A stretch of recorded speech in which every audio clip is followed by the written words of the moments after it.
Assalamualaikum warahmatullahi wabarakatuh.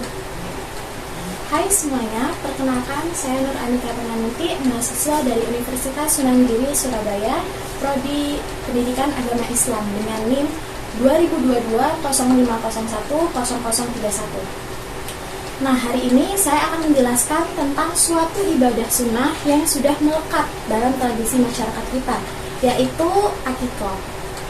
Sebelumnya saya mau tanya dulu nih, kira-kira kalian tahu nggak kenapa akikoh itu dilaksanakan pada hari ke-7, hari ke-14, atau hari ke-21 setelah kelahiran? Atau kalian tahu nggak kenapa akikoh untuk anak laki-laki itu menggunakan 2 ekor kambing, sedangkan untuk anak perempuan itu hanya 1 ekor kambing aja? Nah, lo mulai bingung kan? Oke, nggak perlu bingung. Hari ini kita akan bahas semuanya pada materi kita hari ini. Yang pertama, pengertian akikoh. Akikoh itu adalah penyembelihan hewan, biasanya menggunakan hewan kambing atau domba sebagai bentuk rasa syukur kita kepada Allah Subhanahu wa taala karena sudah dikaruniakan seorang anak. Akikoh ini biasanya dilaksanakan pada hari ke-7, ke-14, atau ke-21 setelah kelahiran. Untuk anak laki-laki biasanya menggunakan 2 ekor kambing dan anak perempuan hanya 1 ekor kambing aja.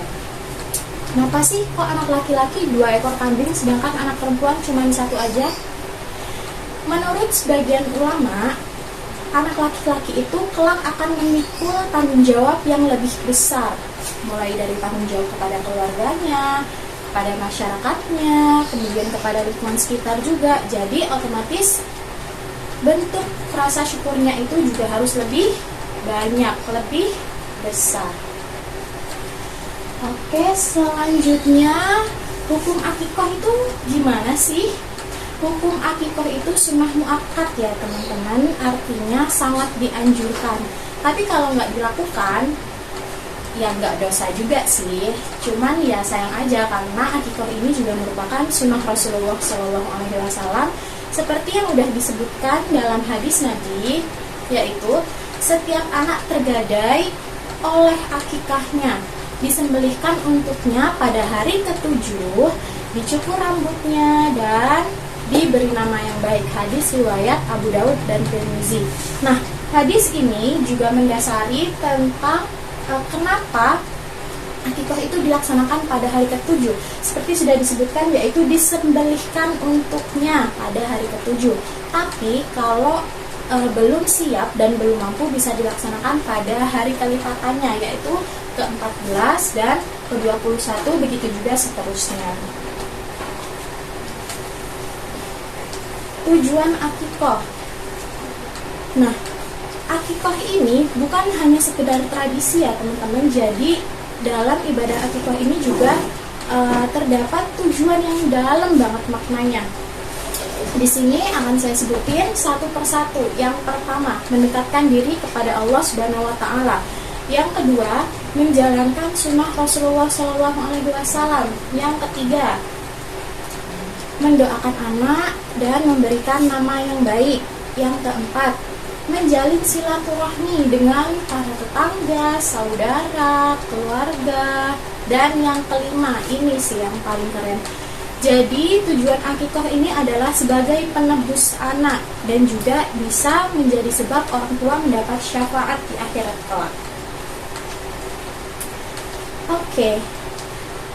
Tadi kita udah bahas tentang pengertian, kemudian kita bahas tentang dasar hukum, hadisnya, kita bahas tentang tujuan akikoh.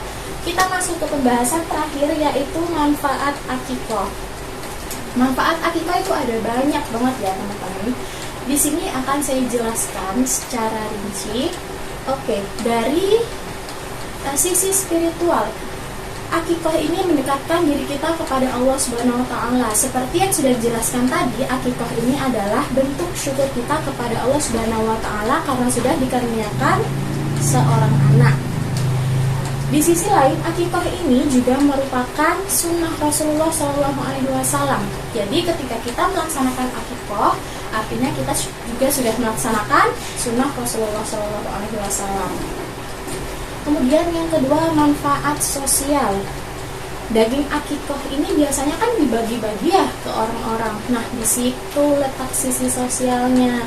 Jadi kita itu berbagi kebahagiaan sama orang lain, terutama sama orang-orang yang jarang makan daging. Jadi kebahagiaannya itu bukan cuma di keluarga kita aja, tapi juga di lingkungan sekitar. Kemudian yang ketiga, manfaat psikologis. Nah, bagi orang tua setelah melaksanakan ibadah akikah ini, mereka akan menjadi lebih tenang dan lega. Kenapa? Karena setelah melaksanakan ibadah akikah ini, mereka itu sudah merasa memberikan sesuatu kepada anaknya. Ya, meskipun anaknya belum mengerti juga sih, tapi setidaknya secara mental pada diri orang tua itu mereka akan merasa sudah bisa bertanggung jawab atas anaknya sendiri. Kemudian yang keempat yaitu memberi identitas yang baik untuk sang anak. Nah, ketika akikoh, anak itu kan juga dikenalkan kepada orang-orang, didoakan yang baik, diberikan nama yang baik. Nah, itu juga akan menjadi awal yang positif bagi anak. Yang terakhir yaitu pahala jariah.